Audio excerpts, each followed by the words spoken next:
kasalukuyan na tayo sa pag-asa, itong southwest monsoon o hanging habagat ay patuloy pa rin nakakaapekto sa may southern Luzon, Visayas at Mindanao. Dahil dito asahan yung paminsan-minsang malalakas na mga pagulan. Habang sa nalalabing bahagi ng ating bansa ay asahan naman yung bahagyang maulap hanggang sa maulap na kalangitan na may kalat-kalat na mga pagulan o thunderstorms. Dulot naman yan ng mga localized thunderstorms.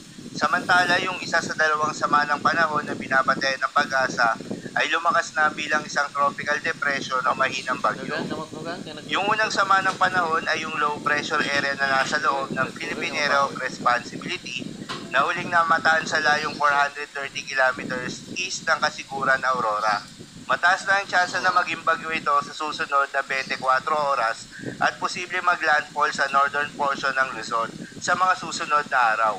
At sa oras na maging bagyo ito, tatawagin ito sa local name na Bagyong Hener ng Pag-asa. Posible magtaas rin agad ng tropical cyclone wind signal number 1 kapag naging bagyo ito.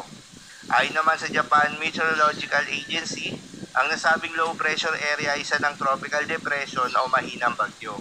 Samantala, ang isa pang binabantayan na sama ng panahon o low pressure area na nasa labas ng Philippine Area of Responsibility ay lumakas na at ganap ng bagyo.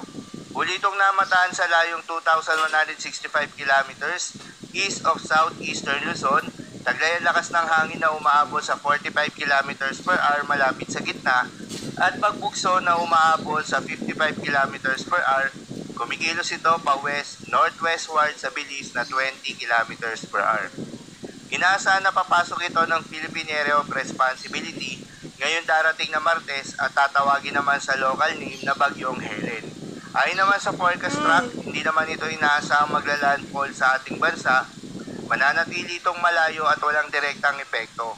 Samantala, ayon naman sa Japan Meteorological Agency, ang nasabing tropical depression ay lumakas na bilang isang tropical storm category. Paalala lamang po na mga nasabing forecast ay posible pa pong magbago. Kaya naman patuloy lamang magantabay sa mga update na ating ilalabas at ng Pag-asa. Para naman sa magiging lagay ng panahon ngayong araw ng Lunes, dahil pa rin sa epekto nitong southwest monsoon, asahan ng monsoon rain sa northern portion ng Palawan, Occidental Mindoro, Aklan, Antique at Negros Occidental. Posible ang mga pagbaho o pagguho ng lupa dahil sa heavy to intense rains. Habang sa lalabing bahagi ng Mimaropa, Western Visayas at Negros Island region, asahan naman yung occasional rains na dulot rin ng southwest monsoon.